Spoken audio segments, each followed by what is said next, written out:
तर हॅलो मित्रांनो, तुमच्या पण मोबाईलला वारंवार ऍड येत असतील ना, तर हा व्हिडिओ खास तुमच्यासाठी आहे.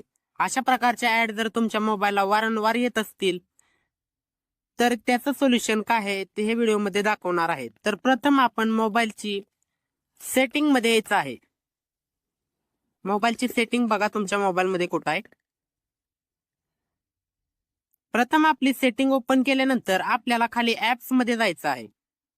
ऍप्स वर क्लिक केल्यानंतर सी ऑल ऍप्स करायचं आणि आपल्या मोबाईलमध्ये असा कोणता ऍप इन्स्टॉल झालाय का तो चेक करा. तुमच्यात जर दिसत नसेल तर आपण डार्क थीम ऑफ करून सुद्धा बघू शकतो. तर कोणता अननोन ऍप आहे तो आपण चेक करायचा आहे. जर तुमचा उपयोगी नाही आणि असा मोबाईलमध्ये इन्स्टॉल झाला आहे असा कोणता ऍप आहे तो प्रथम हुडका. स्क्रोल डाऊन करा आणि जो आपल्याला आणि जो ऍप बघा माझ्या मोबाईलमध्ये हा 9.77 MB चा अननोन ऍप आहे. थांबा, अननोन ऍप आपण अनइन्स्टॉल करायचा आहे.